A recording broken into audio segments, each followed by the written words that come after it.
I got chills listening to you telling the story, but then I got just beaming with excitement when you started talking about us flying around the galaxy. Because I'm telling you, we're gonna have fun, dude. Like, Yeah. maybe we could be like police officers of the galaxy. You know what I mean? Just Who, running it up there, huh? who knows?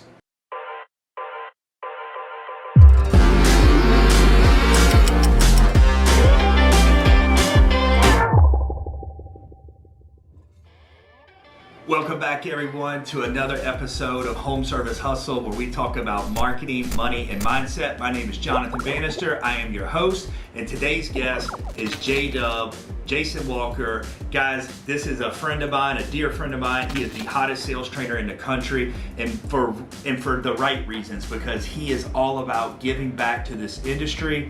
Guys, you don't want to miss this episode. We're going to cover everything under the sun, from growing your sales, getting the right mindset, and even talking about ET Lifeform. Let's go. All right, we are live. We have Jdub, my boy Jayson Walker. He's in the hot seat. I was in his hot seat recently, so now it's your time, Jayson. You ready? Oh, I'm born ready, man. I'm ready to drop bombs and knowledge for everyone. All right, so the man that doesn't really need much of an introduction, but I'm going to go ahead and say that this guy is the hottest sales trainer in the country. And I mean, look, you're doing big things. You just announced yesterday on your podcast about the partnership that you and I are going to do. You got big goals for 2022. Won't you briefly kind of talk through some of the visions that you're going to roll out with your company? Yeah, absolutely. So for 2022 HVAC Masters of the Hustle, I mean, we got big goals. The reason why we have big goals is because the first year and a half, right, 2 years, I was kind of just really understanding how am I going to get myself as a business to the next level. So in order for me to get the business to the next level, I've already done as much as I can do as an individual. Right? I'm booked out over a year for on-sites. 2022 is almost booked. So for 2022, in order to get bigger and expand, right? Not only did we, have a great partnership now going into the new year with yourself and your company at Cornerstone, but we're bringing on new trainers, right? We're bringing on a business coach. We're bringing on Dylan from Texas as my plumbing trainer. So what we're going to be doing is we're building a bigger team first off, but then we're also going to be focusing on more trainings, right? Getting more people in a classroom setting here locally in Sacramento, where we're going to be doing 2, 3, maybe 4 classroom trainings every single week, from CSR training to install training to technical training to sales training. So everything across the board. If you're a business coach or a business trainer or a business owner, you can reach out to us for mindset coaching or anything across the board. That's awesome, man. I'm super excited. Like you said, we're going to work with you and your team to make sure that we hit those goals that are in place, that we get it's not hard to fill the seats at your events. We just got to get the word out there and let everybody know where it's going to be and what time Absolutely. it's going to start. I just got finished a couple minutes ago wrapping up a podcast with Wally. And, I was out at your event, what was it, 3 weeks ago? A month ago? About 3 weeks ago, man. And so you and Wally put that on together. And it's like, the feedback that I got from the people there were just mind-blowing, right? It's not just sit down and teach, learn, but it's a nice combination of education, role-playing, getting in those breakout groups with some of their peers and, so it's definitely something I would encourage all the listeners out there. If you're in the home service space, either you or send some people from your team, but you need to check out one of these events for sure. Yeah, absolutely. At the events, what makes HVAC Masters of the Hustle events different, right, is it's engaging. So if you're part of the event, you're going to be role playing. You're going to be up out of your seat. People are energetic. They're happy to be there, but I keep it competitive, right? So at the beginning of the training, we break off, we have teams, we have team leaders, and there's a point process throughout the whole training. So by the end of day 2, right, You want to be the team on top of the scoreboard because it's competitiveness. And then I give you a great gift in front of everyone as well, which, I mean, at the end of the day, if you want people to role play and get outside their comfort zone, right, they got to be engaging and wanting to win something. So we got a little great gift that we give away at the end. All right, so let's talk about, you talked about mindset a little bit. You just mentioned you mentioned mindset, if somebody needs help with sales training, mindset, whatever it may be. What are some things that Jayson Walker does for your daily mindset? So it starts with waking up in the morning, right? First off, I start with a daily prayer. Thank you for allowing me this day, this opportunity. And then I go in and I do a quick little meditation, right? So I meditate. I foresee my day though when I do this meditation. It's only 10 minutes just to clear my mind in the morning and foresee anything that's going to happen, obstacles. I pull out my agenda, my calendar, and I go through everything to make sure that we have enough time in the day to make sure that we correspond, to make sure we're as efficient as possible. But then we also run into things that are speed bumps, right? So the way that I keep my mindset right is I have different coaches. You named one just now, Weldon Long, right?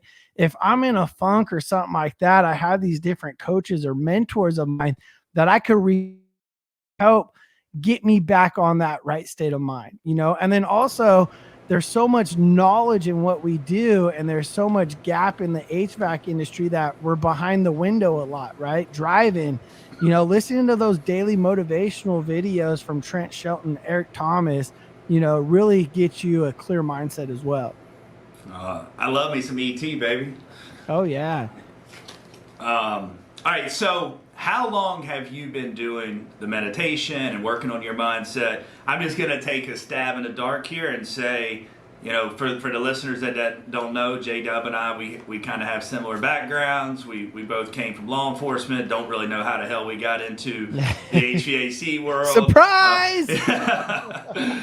We just, like I was just talking to Weldon. I mean, our story isn't as dramatic. Like we were the one arresting people like Weldon, and he was the one getting arrested. But like he talks about coming out of prison and had no clue what he was going to do, and he was like knocking on doors for like 6 months, living in a halfway house, and just kept knocking. And he had this little spill, this little, I just need a chance, opportunity. Like he had these little 3 things he would say that he would knock and ask every person. He said he went to bakeries and veterinarian clinics and everything else, and an HVAC guy gave him a chance. That's like that was his destiny. That was his path that he was supposed to go to. You and I kind of similar way, right? Like we were transitioning in our law enforcement career. Like that's what we were going to kind of do, and somehow our paths got down HVAC world. We're blessed, right? Like we're thankful to be here. Absolutely. I mean, you think of law enforcement and HVAC, right? Do those mix? No. I mean, no. I never thought in 100 years, a million years, that I would be in the HVAC industry, in the trades, helping people get to the next level, man. This is awesome.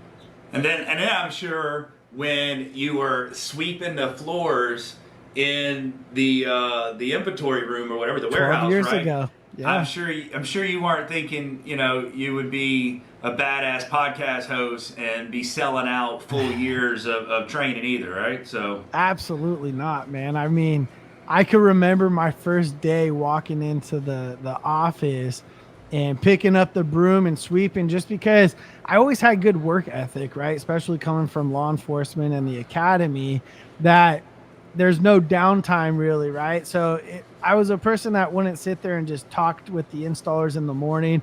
If I'm talking to you, we're walking around and I'm sweeping, I'm doing something, right? So right. I always had that good work ethic and everything, but crazy to think from warehouse shop cleaner to 12 years down the line where I am today, just climbing the mountain, bringing everyone with me. Hey, and I didn't get to go through the photos that you submitted, if we even got them in right, but we'll get that taken care of. But I need to make sure there's a photo of you in uniform. You got one of those? I don't. I'm sure my mom does. Yeah, I try to keep that in the past. I'll reach out to your wife. I'll get her to send me one. She probably does. All right, so where I was going with that was to say you're doing stuff to work on your daily mindset.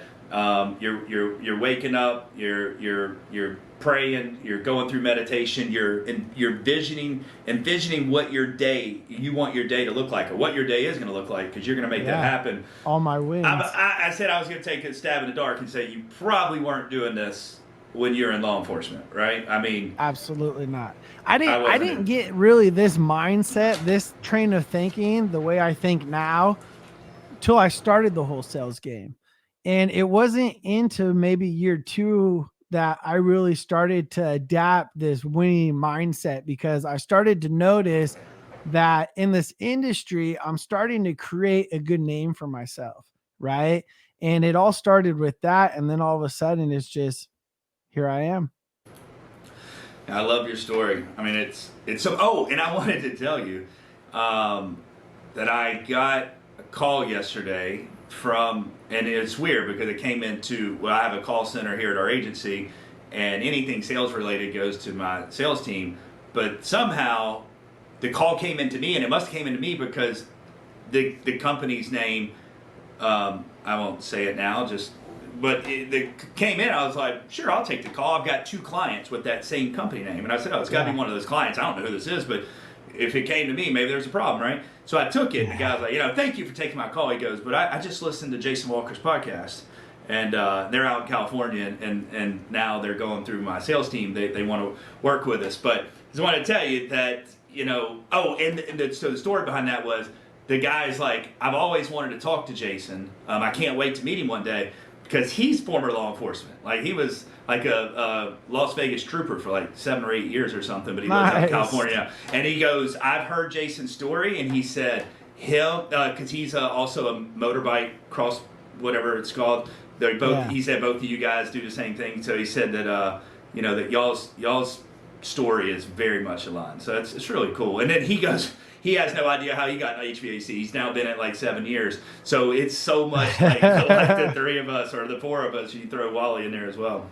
Absolutely. It's crazy how this universe works, right? Mm-hmm. Well, first off, it's crazy how this universe works because we're all somehow in the trades, right?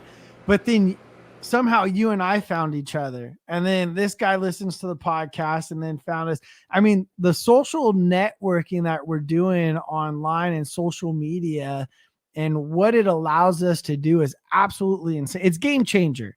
10 years ago, you couldn't go to someone across in the East Coast and communicate with them, right? So in today's day of age, it's a lot easier if you guys want to get a hold of someone or something like that. And I love the technology that we have at our fingertips today. All right, so you opened up the can of worms. Right now I can see my producer's got her head down doing some notes. I'm about to make her head fly up. So you opened up the can of worms. You said the word universe, and you talked about technology and fingertips. I see her shaking her head right now. So look, I had Tommy Mello in here like 2 weeks ago, and we went down some rabbit holes with aliens and ET life. So let's hear Jayson Walker's beliefs on, are we the only, human life in the universe?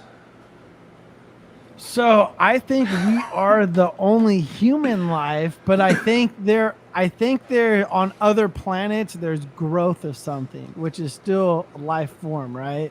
So like, I think there might be some plants or like some mold growth or something on different universes, but I don't think there's like a human form or aliens or anything like that. Like, no. I don't believe in ghosts.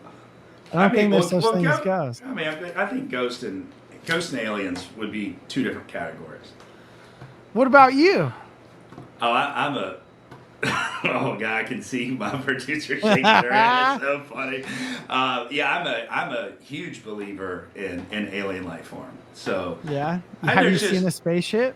No, I haven't. So what makes you a believer?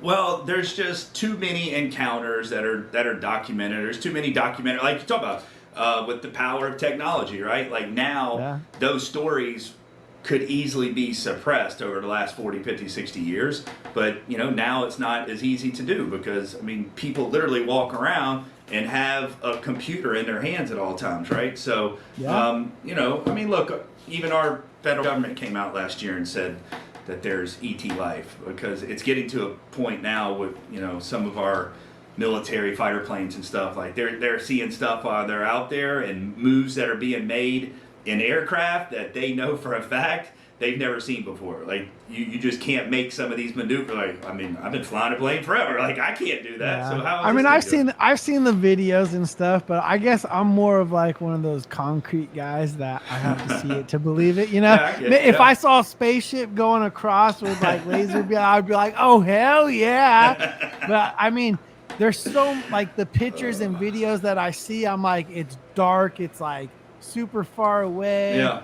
I mean, they could be having a string go like this across the screen. You know, I don't know. I think the big thing for me is just when I look, like I've been watching some documentaries here lately just on like black holes and just the universe. It has nothing to do with any other life form. But it's like when you look at how big everything like really is out there and how much is in space, it just really like we're not even like a 1 grain of sand like compared to how many planets and stars and stuff are out there. So it's like it's just hard for me to wrap my head around that. Let me ask you a question now. Please. Do you think there's another galaxy somewhere that has like Earth and humans and stuff too? Like, I mean, we'll never ever cross paths ever, but there's some form of life like human and Earth? I think so. I mean, we know there's other galaxies, and it's like, but why? Like, why would, you know? So this is, you know, and Tommy and I kind of talked about this, that you want to hold on to your Christian beliefs as much as you can and not get too far away from it. So this is where it's kind of like, well, why would God have created all of that for no reason? If there was just one little tiny speck called Earth where only human life, and then all this other stuff is just for some type of frog or, you know, fungi. Like, you know, there's something out there, and it's like, you know, maybe it's in the black holes because we really can't, you know, they're trying their hardest to do as much research on black holes as they can, and will we ever know? I mean, I'm going to know as soon as I get off Earth because I'm going to go check this shit out. Right? I mean, I'm going exploring. I'm going exploring, baby. I'm going to tell you, I'm going to go to those planets you talk about where the plant life is, because I'm imagining the plants on those planets you're talking about, it's probably got some fire that you could really have some fun with. So I'm going to go there. I'm going to hang out with those plants, and then I'm going to go and check out like the black holes and stuff. See what's going on. Yeah, go explore a little bit. So, all right, let's have a random question here. What is a main thing that's on your bucket list? I know you've been checking a lot of them off lately. Let me think. I know you got the dune buggy thing. What do you call that? Side by side. Side by side. Dune buggy? Called the machine, Jonathan. It's called the machine. The boys in the South right now are shaking their head at you like, oh, man. Yeah. You know, But it's all different riding, right? So, I mean, you got your West Coast riders, which we take our machines in sand dunes, right? So we go super fast. We love to hill climb and stuff like that. Then you go to the South. It's all mud, baby. And they love to go mudding. Yeah, like they bring that shit 10 feet under mud. They're happy as shit, right? The muddier they get, the happier. I drive my shit through mud and I'm like, oh man, I gotta clean this after. Right? I'm like, oh, I'm going around puddles. Okay, I like to go fast and high. And then you got your East Coast people, you know, and they like to go trail riding. They like to go in the woods and like go super slow. Yeah, that sounds real fun. Real fun. But I mean, my bucket list. What's something to cross off the bucket list? You know, a now bucket list item is I want to do a on-site in a different country. That's a bucket list item that I just added to the list. That's interesting. So tell me. I want to put on an event that has like 10,000 people. Okay. Like, I mean, a huge motivational event for like the trades, for everyone in the trades. Yeah, I mean, like, see, I'm a visual person, so like you see Yeah. that, I see the 10,000 people, and then all of a sudden I saw you I see with 10,000 I, people I, just I saw, screaming, J-Dub, I know, and then I saw you with J-Dub. the beatbox, like going when you're going The down bump box, baby. the bump box. Yeah, I need you to get send your boy my number because I put in an order at your event, and I need to finalize that. I'm getting a custom bump box made. Oh, nice. Yeah, Nice. You course got to, that. dude. I mean, those bump boxes are sick. Okay. So my sponsorship with this guy, everyone's like, it's a kind of a weird sponsorship, right? But they don't just have bump boxes. What I thought was outside the box, they got these cool little pagers that just clip onto your side belt, and Mm-hmm. they sound freaking better than anything out there that throws. I mean, this speaker is just this big, right? But you could have this thing at a party and it's bumping. So I'm thinking installers, right? Because installers get left out a lot, right? They don't get, challenges, or they don't get to win awards. So I thought, you know what, that'd be a really cool award or an opportunity for an installer to win something and be proud about it and actually use it because it has a flashlight on it, everything like that. So, ladies and gentlemen, bump box. Bump box. Mindy, make sure you notate this Sponsored by the USC too. They're huge. Ooh, see, we're gonna. What's your buddy's name that owns it? That was at the event. Daniel Loomis. Daniel And Lewis. yeah, he's offered to take me to the UFC fights a couple times front row. I just been so busy, I haven't had the opportunity, but I will take him up on that. Well, and look, let's talk about that a little bit. You are a huge family man. Huge. Love my kids. You and your wife recently adopted your son. You want to talk about that a little bit? Absolutely. So, my wife and I, we had challenges having kids. We tried in vitro twice, and, God had a different calling for us, which was adoption. There's a lot of kids in these, foster homes and stuff like that are in the system. And, they just need someone to give them some attention and a little bit of love and, some coaching throughout their life. And, I had the opportunity where my wife and I, we sat down and we said, you know what, let's explore adoption. And that's something that we explored. We adopted our first son, Don. He was 9 months old, 10 months old when we first met him. I held him in my arms for the first time. And as a father, this is your responsibility. This is your life form. And, you got 18 plus years of responsibility with this little boy. And I understood where his life came from, how he grew up prior the first 9 months. And I made a promise to myself that I would never, ever allow this little boy to ever, be raised like that.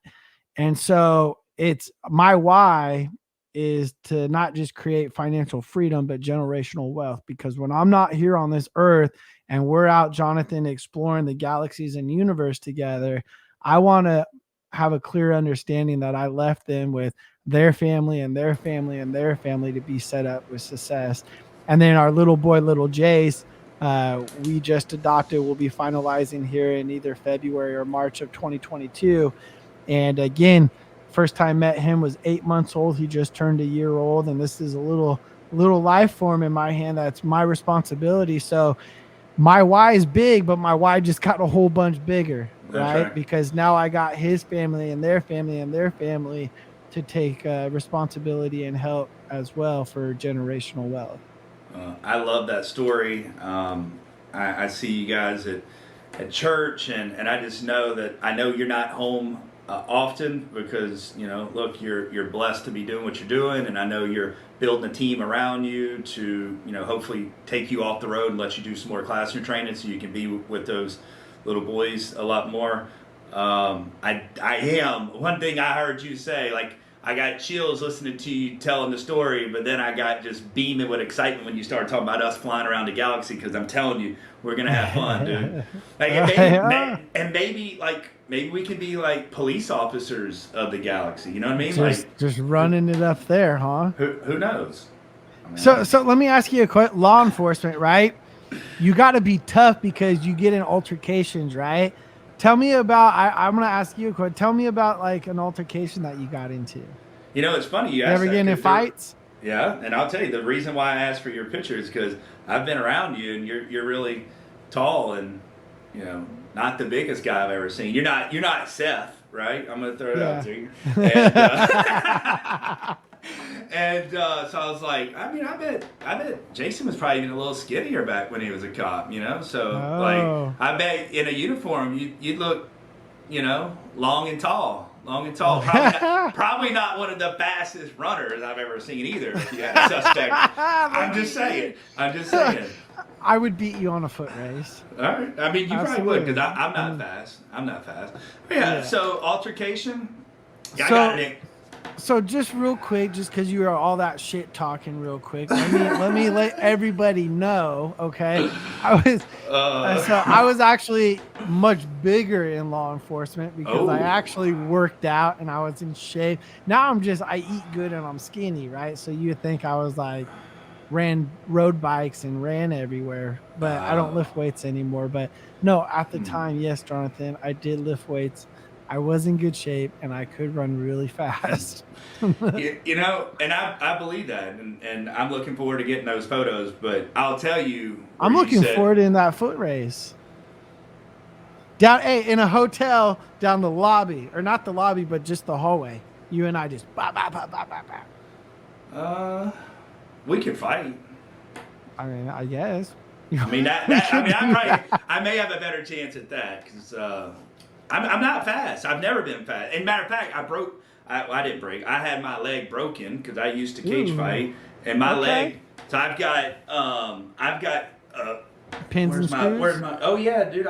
You can probably see it sticking out right. See, now you just told me that. So now if we get in a fight, I'm just gonna kick you in the leg. It's a titanium rod. You can't hurt it. Oh, so okay. I mean, unless that's what you say. I mean, unless the weather's bad, because I can feel with the barometric I pressure. Hear that. I hear it that. Hurts.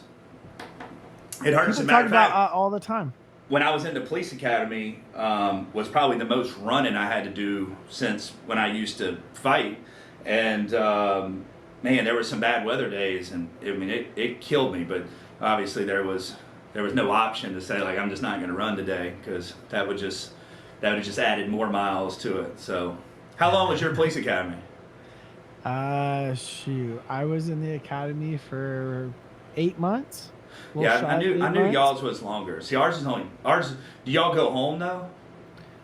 Only so the one that I paid. There's two different ones, right? So you have in-house, like you're talking about, where you only leave Friday, Saturday, but Saturday morning you gotta be back, right? So they only let you off-site for the night.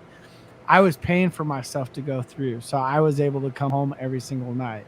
Okay. So it was different rules, different academy.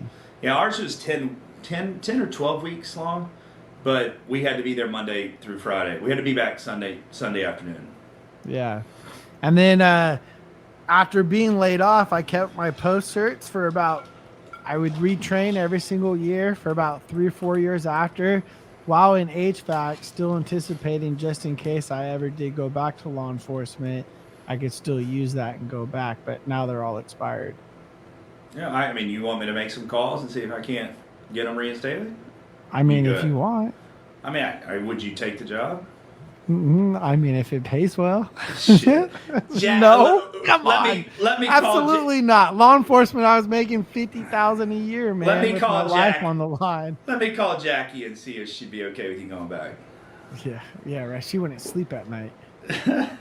I know. I play around my wife every now and then. Like, we'll see you, police officer. I did have fun though. I'll tell you this story, okay? And hopefully Oak Grove's not listening. I did a ride along with a buddy of mine, and he was my roommate at the time, and he came and he's like, hey, I want to see like what you do when you're at work and shit, right? And anyways, he did the ride along with me, and we probably did Super Troopers would be that night is what I would call it if it was like a movie title. We were going up people, we were lighting our lights up, they were pulling over, we get behind them, and then all of a sudden we just take off and go hella fast. And then we took the car to I don't remember the college, Los Rios, American River College, and they had a dirt track around their football field. And we took the car and we went around the track doing some donuts and everything just for fun, you know. Yeah. Stupid young 21. I was a young cop, man. It was crazy. I had my life together and everything ready to go. Ready to go. Yeah, absolutely. So so you asked an altercation story. I got some ugly ones, but I got one that's kind of funny. So did you have to be tased? Oh yeah, I got tased and gassed. my cord all wrapped Did around you here. get So gassed? um See, I got tased and gassed. Gas no, is worse than tased. I got tased and mace. Okay. No, we had to go through a gas building that had pepper, gas, everything, and they lined us up all in a line. And whatever we were studying in the book that week, they had so we would inhale it is they would go down the line and ask us questions, and in order for us to leave, we had to answer it correct, and then we were allowed to leave the room. Had you ever had pepper spray though? Um, Not from my knowledge now. So I had to be tased in order to carry the taser. So taser and pepper spray, and I would be tased every day, twice on Sunday over the pepper spray because it was a oil base, so it gets into the pores of your skin, and they would not give us the cloth or the chemical or whatever that will remove it. Yeah. That you just so the only thing like water wouldn't do anything. Water just like really just pissed it off more because you're Yeah, like it makes it rubbing worse. your face. It's going deeper into your pores. So it was cold outside. They let us do it after we had dinner one night.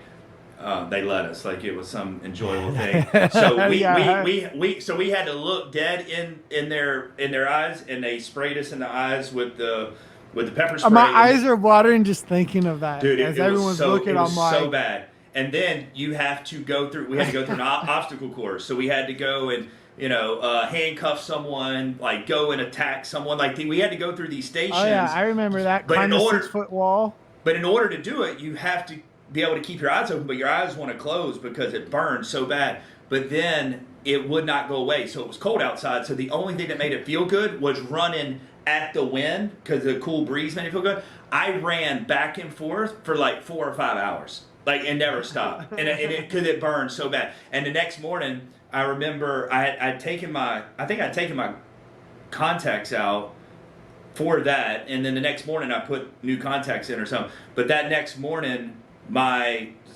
sergeant or whatever looked at me. He was instructing, teaching, and he looked at me and he was like, "What the hell is your problem? Like, did you keep some of it in your pocket and throw some in your eyes this morning?" And I was just like, "Man, you have no idea. Like, I've been running till like 4 o'clock in the morning. Like, come on, man." And I remember when I got tased. I mean, it hurts. Your body But I mean, stiffens. yeah, I mean, like I dropped. I actually had two people holding me, and then Yeah, they dropped me down to the ground.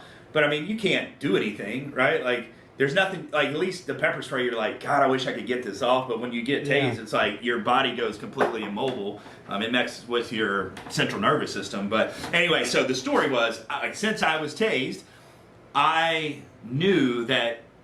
I mean, yeah, I was a lot bigger when I was law enforcement, so I was like solid muscle, and it dropped me, right? So I'm going, when I saw someone get tased and it didn't affect them, it was like it was an oh shit moment for me. So there was a call that came in. There was this there was a guy that owned a gas station, and he was sitting, or the call came in and said that a woman went into the gas station, and that the guy behind the counter started harassing her, like coming on to her or saying inappropriate things to her. So we pull up to the gas station, and this big, huge fat guy sitting out on a bench in front of it. And I was told by some of the people I was with, like, he's the owner of the gas station, and we've had some of these calls before. So, I mean, this dude's like 350 pounds, just completely fat and overweight. And you could tell he was a little intoxicated. And my lieutenant was with me, and my lieutenant was like, "Hey, we got a call. Lady said you said these things," and he was like, "So what?" And I was like, "Oh, this is gonna be good." And he was like, "Well, we just need to talk to you. We need you to stand up. We need your identification." And he was like, "I'm not going anywhere, and I'm not giving you anything." And I was like, and I didn't, I wasn't even like really on high alert because like the guy couldn't have got up fast enough to do anything. So I'm just sitting there like entertained at this point. And then my lieutenant goes, "Stand up, or I'm gonna tase you." And he was like, "You can do whatever you want, because I'm not getting up." And my lieutenant pulls the taser out, and he goes, "I'm going to give you more chance to stand up." And he didn't. And when he engaged the taser into him, the dude just kind of looked. You could see his body moving, but he was like, "Oh wow," like like, "Oh, it hurts," but I'm going, no, no, no, no. Like I've seen, I've felt this, and I've seen other people just drop, and I'm like, why is this guy only reacting like, oh wow? And It's a tickle. then he rips the darts out of his chest, and then he goes to stand up, and then I engaged, and then trying to move around quickly at 350. You know what kicked in? I didn't think I was ever going to use it, but it was learning the pressure points in the academy, and I was like, this is so stupid. Like we're never going to use pressure points, but I used pressure points. I was the only guy that I ever used pressure points on because, dude, he was so fat, like there was no movement. I couldn't really do anything with him, and I was like, stand up or put your hand high back, and he wouldn't do anything. When I started hitting him with those pressure points, you'd be surprised how even fat people feel pressure points. Absolutely, yeah. The good old I remember days, the man. pressure points and all that. Yeah, defensive class, all that stuff. The good old days. All right, so let's go to. We've talked about mindset, and I love some of the things you're doing, meditating, things like that. So let's talk about. Marketing. Right, so we've talked about marketing. We talked about some of the things that in our partnership deal that we're going to be doing. And we were talking about your team a little bit. Like in order for Jdub to grow and to be able to expand, you're building your team. And I got to tell you, for anybody who doesn't know this guy and his team, you got no hope. I mean, you got your wife, your sister-in-law, who is Billy is. I gave her ruthless. I gave her a password yesterday. I don't even know if she recognized it, but I had to create her a login to the CRM, and I put capital B, and then I put BA, and then some numbers behind it, like for badass, because like she is ruthless, man. And then your mother-in-law, like I can see where Jackie and Billy gets it from, because JoJo is like on a whole nother level. And then they all got Filipino in them, and they're like little firecrackers. So yeah, Jason's got all these women on his staff, and he's got no chance. No chance. He's just like Jayson, this is where you're going next week, and we'll see when you get back. Praise the Lord. I mean, you guys, it's crazy because I was supposed to be doing 3 on-sites a month, right? And that would filter out where I get a week at home by myself, or not by myself, but with the family, right? And then all of a sudden I'm like, how did this month turn from 3 to 5, Billy? And she's like, oh, don't worry, I'm going with you. Like, oh, sweet. I'm like, great. I appreciate that. But no, I get it. We have to grind and hustle the next 2 years in order to not only continue the statement that we're delivering. I mean, because when it comes to training in HVAC, we're definitely disrupting the market. When it comes to that, we are the fastest growing training company in the nation. I guarantee it, hands down. And let me ask you on that point there, what are some of the key factors that you feel is causing the disruption and making you guys one of the fastest growing? And I say that because you're friends with a lot of people that also do sales training. Matter of fact, you bring some of them into some of your events, and so it's like y'all styles are probably a little different. Some are probably a lot different. So what is making you guys so different? So what I think has helped really elevate HVAC Masters of the Hustle, my company personally, is we do on our on-sites. It's not, I've noticed throughout the years of me training, you have these trainers out there in this classroom setting, but they just talk the talk, right? They just talk, they talk. But then when they're on site at the company, they never go in the vehicle. They don't go in the trenches with the technicians, with the comfort advisors. So they talk all this big talk. And what makes me different is I talk the talk and I walk the walk, plain and simple. And now I see a lot of trainers starting to adapt this, and either they're hiring someone else to do the ride along portion for them, or they're doing it. But now I'm starting to see that people are seeing that, man, this is really what's helping or setting Jayson apart from everyone else. We got to add that to our training program. And that's what really helped elevate us to really start where I'm booked out as far as I am, because not only do you guys have me on site, right, but I'm there selling. In a 3-day span, I'm usually selling anywhere between $80,000 to $120,000, depending on how many calls I'm running while I'm on site. But the training pays for itself, plain and simple. Yeah, I mean, I think without the ride-alongs, it's not real training, because if you can't put it into practical situations, if you can't, how do you train someone and you can't see with your own eyes? How do they take what you taught them in the classroom and that they can actually implement into a customer's home or at the kitchen table? Well, here's the crazy thing, Jonathan. Like you said, I have a lot of friends in this space of training, right? And when I'm talking to them, they're like, "Hey, let me ask you a question, Jdub. Do you ever go into a company and you feel like, not everyone's bought in, right?" And I'm thinking in my head, I'm like, it's very rare that I'll go to a company and someone's really battling me, right? Mm-hmm. Because I feel like if they're battling you, they don't trust in you. You haven't showed them, you haven't opened up that door, right? So when I'm on site, when you go and you're in the trenches with the guys, that allows, because if I feel like there might be that guy that thinks he might knows it all, that's the guy I want to ride with day one. Because if I could open his door and his mindset, right, to allow me to help him and to teach him a process, then everyone else's mindset's going to open up, because I unlocked the key, right? He's the guy that was holding the key. So I focus on that guy day one with role playing, going out in the trenches. But I truly have to show them when I'm on site. Sometimes I'll take control of the call if I need to, but I'll let them fumble, right? So that we'll do our ride along. I'll let them battle objections, but then when they're about to pack up and I feel like they're giving up and they're jumping outside the batter's box, that's when Jdub comes up, right? That's when I get inside the batter's box and I teach them that, hey, earlier today we were talking about how to battle this objection, right? And the way I taught you, how did I just do it?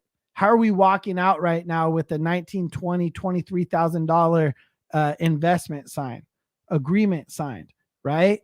And the crazy thing is, Jonathan, is as I travel across the nation, my average ticket here in California was 19.5, closing at 72%. Okay. Here's the thing about it is other states I go to, their average tickets are $9,000, $10,000, $7,000, right? And they don't think that they can sell for 15 or 20,000. But then when I get on site, I show them that opportunity's there for them. They just got to change the way they think. And is that work two ways? Are you having to change the comfort consultant's way of thinking and the owners typically? Usually the owners are the ones that are bought in that they could sell, that they could get more out of their comfort advisors. It's really the comfort advisors having that belief that they can do it. Because a lot of them think that at $7,000, they're the high company, right? Or they're just selling boxes and they only show the basic system, right? But when we're there to inform and educate and we give them all their solutions and we educate the homeowner across the board. And here's the key thing about it, okay? You have to show them 4 options or multiple options, but whatever your top option is at $20,000, you have to make that affordable to the homeowner. So when you do show your 4 options, your Lamborghini all the way to your basic system is affordable to them because you asked that in your comfort survey. Hey, Bob and Betty, without taking food off the table, what would be affordable on a monthly base? They say $200, right? I know I can make $20,000 finance $207 at 6.9 for 12 years, right? So it's knowing your financing and making sure that whatever you give them is affordable. So you close that door at the end that it's out of their price range. But that's where a lot of people fail is they're scared to ask that budget question. And is that something that you've all, like getting into sales, someone taught you or you're very intrigued by or very interested in the financing component? Not really the finance. So my first year, man, a lot of people sell the way that they purchase. So I failed my first year as a comfort advisor. Okay. And when I failed, I mean, I sold 2 million, which is awesome, right? Oh, nice. But I only made $120,000 off of it. So the way I sold was the way I purchased. I didn't use my financing as a tool, Jonathan. The way I used it as was, hey, I buy my cars at 5 years, 0%. I don't pay interest on shit. So here's the thing, I'm going to offer all my systems for 5 years, not understanding the business side of it, that the company's getting hit with a 15% merchant fee, right? And now I'm starting at 10%, but now I'm averaging 4 or 5%. So that was a huge learning curve for me after the first year, because I talked to another guy that hit 2 million at a training event, because we're always growing, right? Being students. So we're educating ourselves. And this guy, when I told him how much I sold, he asked me how much I made off of it. And I just doubled my income. I'm stoked, right? I'm paying off my debt and everything. And he laughs at me when I tell him 120,000 and was like, dude, what are you doing? Like, we ran about the same amount of calls and he made 197,000. So just shy of 200,000. So after I talked to him, that's when I really understood a defining moment, right? That I could work smarter, not harder. And then that's as I continued year two, I started to fine tune those things and just started asking the budget question, because I hated going through a beautiful presentation, spending 3 hours at a client's house and then getting to the options at the end and then always being out of their price budget, because I was always the high guy, right? Do you ask that question always, like as 100 soon every as single soon as time. no, as soon as you get there?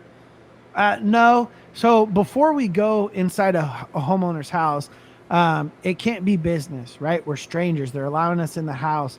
What you really have to do is you have to establish a relationship, right? So what I do is I'll sit down at the kitchen table with the homeowner, and I got a comfort survey or a questionnaire that I go over. When I go through the questionnaire, that's when I'm asking the budget question. There's about 15 questions on there, but I'm not making it super businessy. I'm asking questions off questions. So for instance, hey, Bob and Betty, how long have you lived in this beautiful home? Or I've lived in the home for 20 years. Oh man, tell me what kept you here so long, right? Oh, the schooling systems. My kids went to school here, the sports, whatever it is, right? Beautiful community. But now that's telling me, even though I'm creating this relationship with them, it's telling me that they've established a good foundation here in the community or in this neighborhood, that when my install team's out here, that's a good self-generated lead for me to go out to that neighbor and say, hey, we're over here at Bob and Betty's house. Uh, they want to go ahead and extend a complimentary tune-up. It's valued at $89. Let's go ahead and call my office and get you on the schedule, right?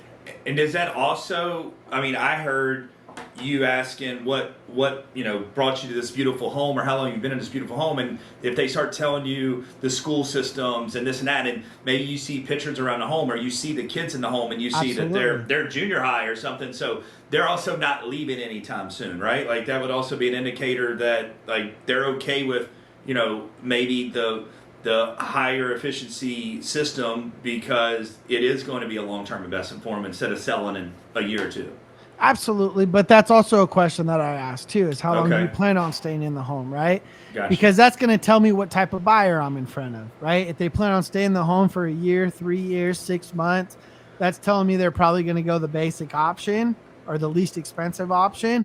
But I'm still going to give them all their options across the board, right? I'm not going to, oh, just because you're staying here for 6 months doesn't mean I'm not going to show you my optimum system. I'm sure still going to show you my optimum, my premier, my deluxe, and my basic. And the reason why I do that, Jonathan, is because the last thing I want to do, again, because when you're a $4, $5, $6 million guy, right, you're getting self-generated leads. It's not just gimme from the company. So just like I was talking about, if I bring Bob and Betty over to the neighbor's house to give them a gift certificate, right, and now all of a sudden, if Bob and Betty has something, problem with the system, the probability of the neighbor having maybe the same issue is very common, right? Yep. So now all of a sudden, I sell them a system, a Bob and Betty, a basic system, because they told me they were going to be there 6 months. I sell the neighbor a high end efficient system. Now they talk, right? And now they're like, oh man, he didn't even offer me that system, because I prejudged it based off what they told me. So that's why you always want to give all options and don't ever prejudge. Yeah. Um, so the strategy you're talking about, I have no doubt that it works.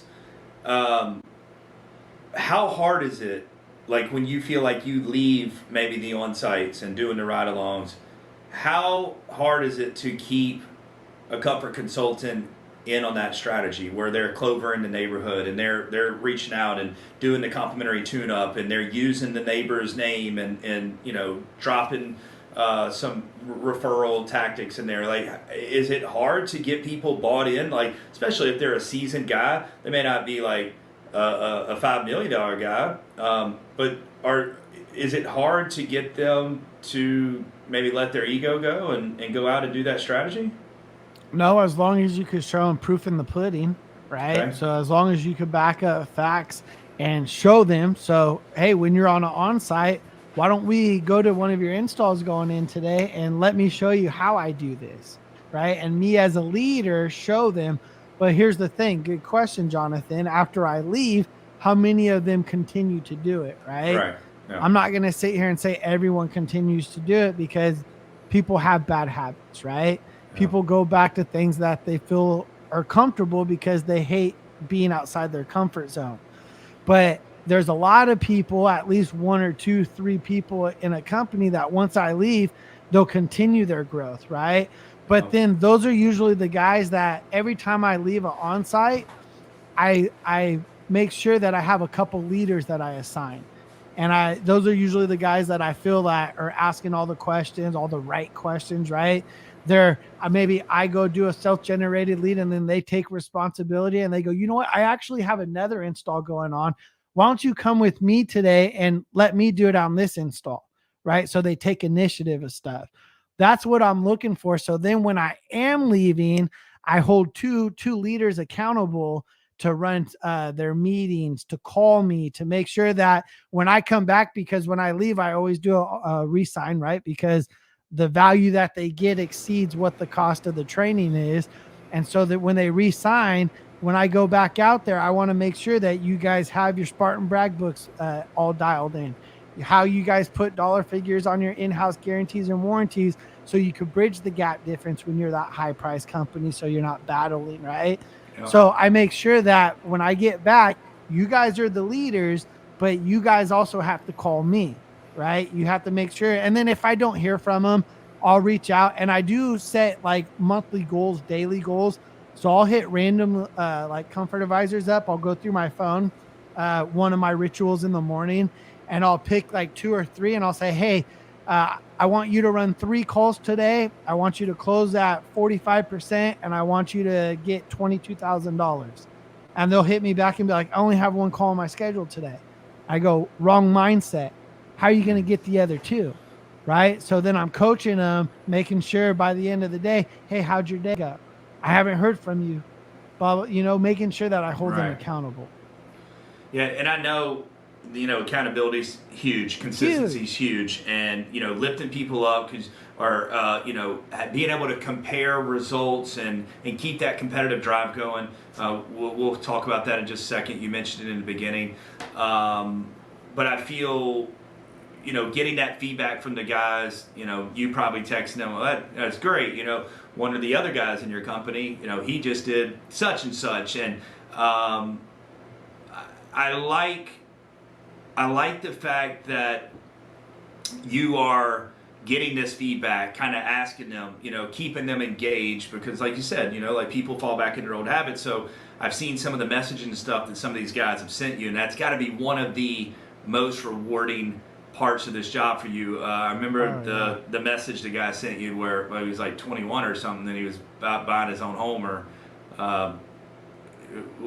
was that what it was? He was a young kid. Yeah. So that was Ethan in Mobile, Alabama. Okay. And he moved from Birmingham, and within 6 months of me training him and actually helping him go from Birmingham with my connections to Mobile at Hanson, he was able to purchase himself a beautiful house at the age of 21. He's tripled his income since my training.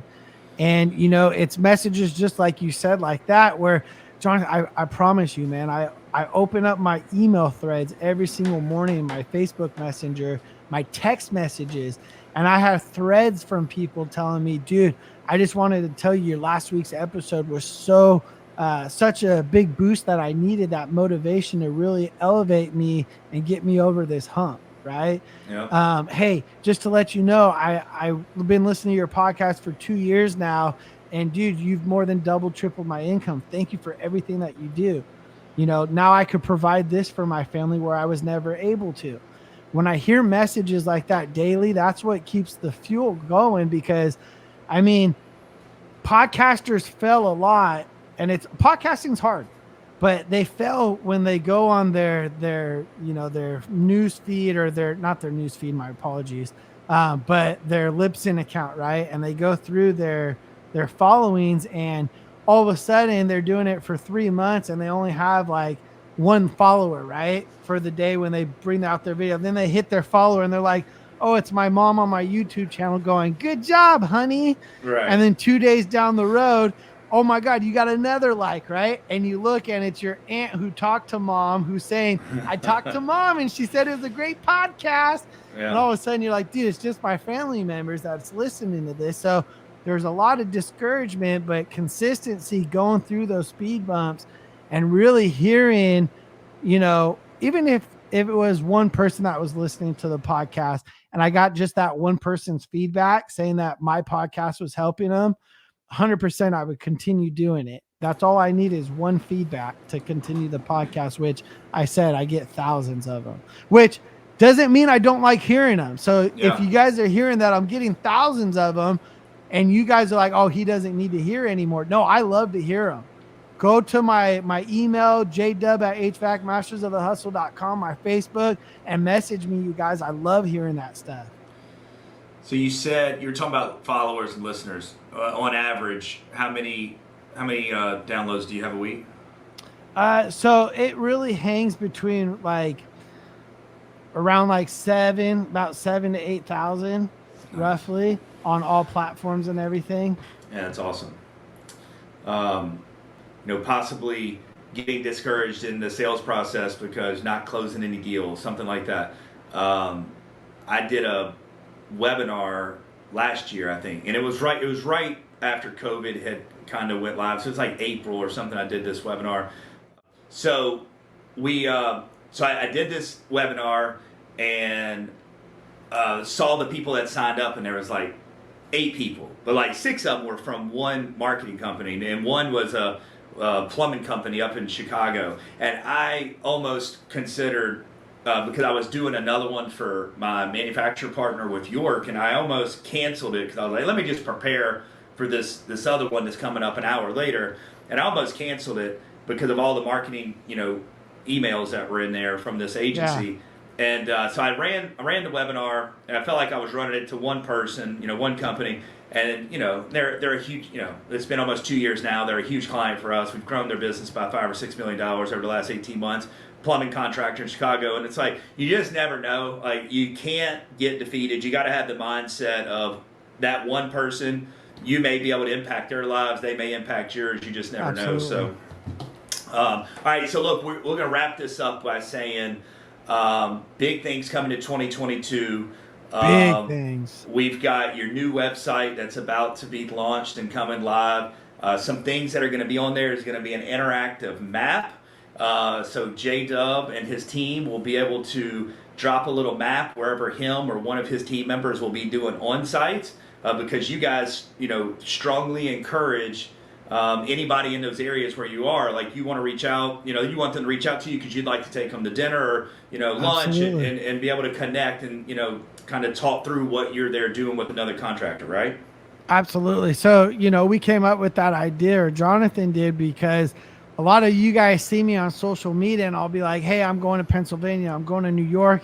And all of a sudden you'll find out where I'm at, and then, or you'll be texting me, or not texting me, but messaging me, hey, what part, right? So now you could go to my website and find out exactly, because I'm going to be on a map and it's going to pinpoint exactly where I'm at. So I love having dinner with you guys. I love meeting new people, fans of the podcast, people that want to know what I'm doing, right? So I'm always here to help you guys grow. I will always want to know what you're doing, and more importantly, I want to know what we're going to be doing when we're traveling the universe and going to different galaxies, because I'm telling you, it's going to be awesome. Well, Jdub, I want to Thank you. It's been a pleasure to have you on. I think our very first podcast. So we're getting ready to drop all of ours. We wanted to have 12 or 13 live shot, edited, and everything before we drop the whole batch. That's a Apple and Spotify thing that they prefer to have a batch to know that we're going to be for real. So you and Weldon were kind of on my first one because we were kind of promoting y'all's event. So to have you here now, and I know I'll have you back in the future, I appreciate it, and I'm looking forward to 2022 and all the awesome things that we're going to be working on together. Absolutely, man. I'm super excited to see how we grow together. I appreciate it, man. I'll talk to you soon. All right, take care. See you.